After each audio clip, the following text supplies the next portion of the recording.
కాంగ్రెస్తోనే గొల్లపల్లి గ్రామం అభివృద్ధి సాధ్యమని గజ్వేల్ మాజీ ఎమ్మెల్యే తుంకుంట నర్సారెడ్డి అన్నారు. కాంగ్రెస్ పార్టీ బలపర్చిన సర్పంచ్ అభ్యర్థి మహేష్ వార్డు అభ్యర్థులను గెలిపించాలని ప్రజలను కోరారు. మంగళవారం జగదేవ్పూర్ మండలంలోని గొల్లపల్లి గ్రామంలో ఎన్నికల ప్రచారం నిర్వహించారు. ప్రచారంలో మహేష్ బ్యాటు గుర్తుకు ఓటు వేసి భారీ మెజారిటీతో గెలిపించాలని ప్రజలను కోరారు. 10 ఏళ్లు అధికారంలో ఉన్న బీఆర్ఎస్ పార్టీ ప్రజలకు చేసిందేమీ లేదన్నారు.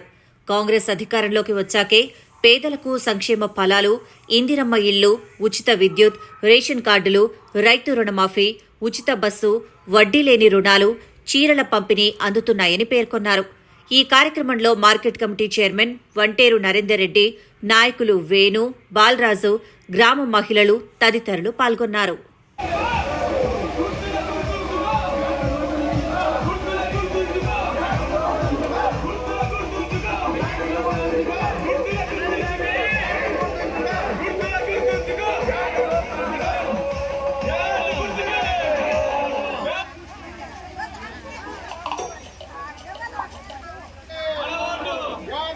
ధన్యవాదాలు తెలియజేసుకుంటున్నాను.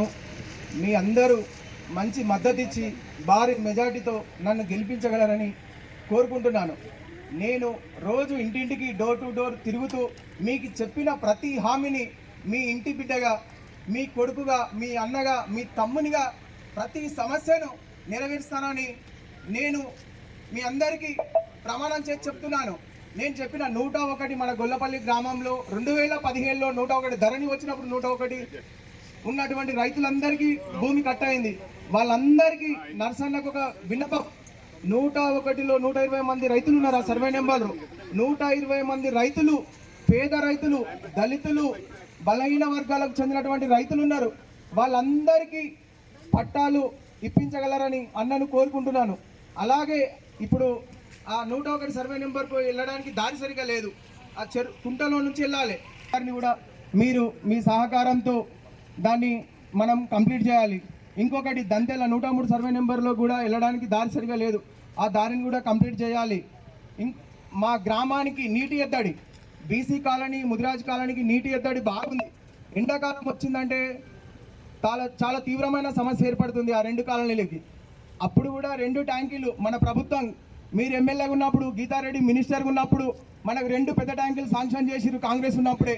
ఇప్పుడు కూడా మన అదృష్టం కొద్దీ ఇందిరమ్మ ప్రభుత్వం, ప్రజా ప్రభుత్వం ఏర్పడ్డది. ఈ ప్రజా ప్రభుత్వంలో మా గొల్లపల్లి ఆడబిడ్డలకు నీళ్ళ సమస్య లేకుండా ఇంకొక పెద్ద ట్యాంకుని మీరు మంజూరు చేయవలసిందిగా మా గొల్లపల్లి ప్రజల తరఫున మిమ్మల్ని నేను కోరుకుంటున్నా. ఇంతటితో అన్న మాట్లాడవలసిందిగా కోరుకుంటున్నా. మీరు ఒక్కటి ఆలోచించారమ్మా. అమ్మా, ఇప్పుడు మన ఎమ్మెల్యే ఇప్పటికి కూడా కేసీఆరే ఉన్నాడు. మనకు 2 సార్లు ముఖ్యమంత్రి చేసినాం ఆయన ఏం చేసిండమ్మా? ఆయన ఏడబుట్టిండు, చింతమడకలో పుట్టిండు. అంటే ఏడబుట్టిండు, ఆ ఊరి మీదనే ప్రేమ ఉంటుంది. వీడికి సవతి తల్లి లెక్క ఉంచుకున్న లెక్క వచ్చిండు. మీకు తెలుసో తెలియదో, చింతమడకకు ఇంటికి 10 లక్షలు ఇచ్చిండమ్మా. అవసరమ్మా?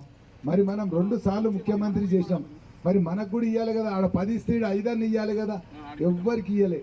ఇంకొకటి, ఇప్పుడు 2 ఏళ్ళు ఆయన ఎమ్మెల్యే అయ్యి 3వసారి, కానీ అందులోకేం లేస్తలేడు, బయటకు వస్తలేడు. కుంభకర్ణుడు అన్న మనం కథలు వింటుంటిమి. 6 నెలలకు ఒకసారి వస్తాడు, తింటాడు, మళ్ళీ పోయి వంటాడు అని. ఈ కుంభకర్ణుడు అయితే 2 ఏళ్ళు అయినా బయటకు వెళ్తలేడు. అంటే అసొంటి పార్టీ టీఆర్ఎస్ పార్టీ ఎవ్వరికి పనికిరాని పార్టీ. ఏదో దయ్యం పాశం వండుకుంటే ఎవరికి లాభం అమ్మా? వాడు కూడా, కేసీఆర్ కూడా అంతే, ఆ పార్టీ కూడా అంతే, బీఆర్ఎస్ పార్టీ. కానీ మన కాంగ్రెస్ ప్రభుత్వం వచ్చింది, మన అదృష్టం కొద్దీ.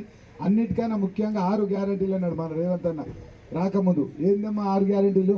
మొట్టమొదటిది మీ మహిళలకు బస్సు. ఎందుకు బస్సు ఫ్రీ ఇస్తుండు? ఇప్పుడు మేము మగవాళ్ళం, మా జోబులో పైసలు ఉంటాయి, పర్సు ఉంటాయి, తిరుగుతాం, తిరిగి వస్తాం, అటు ఇటు పోతాం. మరి మీ దగ్గర పైసలు అడుకోండి, ఆయనని అడగాలి, లేకపోతే అయ్యని అడగాలి, లేకపోతే తమ్ముని అడగాలి. మీకు ఆ బాధ ఉండొద్దు. ఎందుకంటే ఇంతకుముందు ఎప్పుడో వెనకట అంటారు, తిరిగినోడు చెడిపోతాడు. కానీ ఇవాళ తిరిగిన వాళ్ళే తెలివిమంతులు అవుతారు. మీరు కూడా మీ అవ్వగారింటికి, అత్తగారింటికి, గుడికి, ఇంకేదో పట్టణం చూడటానికి మీరు పోవాలి. మొగోళ్ళతో సమానం మహిళలు ఉండాలనే ఆలోచనతో ఫ్రీ బస్ ఇచ్చిండమ్మా. మరి దాని తర్వాత ఏమి ఇచ్చిండు మీకు? సిలిండర్ ఎట్లుండాలి? ఎవరిని అడుక్కోవాలి? పైసలు ఆయన్ని అడగాలి, లేకపోతే మా వేరే వాళ్ళని అడగాలి. అంత బాధ ఉండకుండా అందులో కూడా మీకు సబ్సిడీ ఇచ్చిండు. కానీ 90% వస్తున్నాయి. ఒక్క నిమిషం అమ్మా, ఒక సిలిండర్కు ఎవరికైనా రానోళ్ళు ఇప్పటికి కూడా ఉంటే మా సర్పంచ్ అమ్మ కాగానే మీరు కాగితం తీసుకురండి, తప్పక ఆ సిలిండర్ కూడా సబ్సిడీ వచ్చే విధంగా చేస్తాం. గుర్తుకు ఓటేసి గెలిపిస్తే ఇంకా ఎన్నో చేసే కార్యక్రమాలు ఉన్నాయి. మీరు మా మైగిట గెలవలేదు అనుకో, మీదికెంచి నేను ఇల్లు పంపినా, రేషన్ కార్డు పంపినా, ఈడ ఇచ్చే టైం ఇంకోళ్ళకి ఇస్తాడు, వాళ్ళకి ఇస్తున్నా నేను అసలే పంపుడే బంద్ చేస్తా. అందుకోసం కాంగ్రెస్ వాళ్ళు గెలిస్తేనే ఇంకా ఎక్కువ పనులు అవుతాయి. ఇప్పుడు మీ వాళ్ళు చెప్పారు తప్పక 101 సర్వే నెంబర్ మీకు తెలుసో లేదు అమ్మా, నేను కొందరిని తీసుకొని కలెక్టర్ ఆఫీస్కి పోయినమ్మా. కలెక్టర్ ఆఫీస్ మేము అందరం కూడా ఒక 4 నెలల కింద సర్వే కూడా చేయించినాం, కలెక్టర్ ఆఫీస్కి పోయినాం. ఇది మన ప్రభుత్వం, మా బాధ్యత, దానికి ఎట్టి పరిస్థితిలో మేము చేపిస్తాం.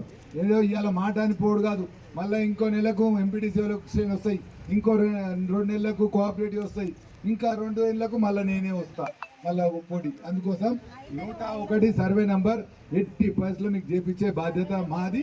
దానికి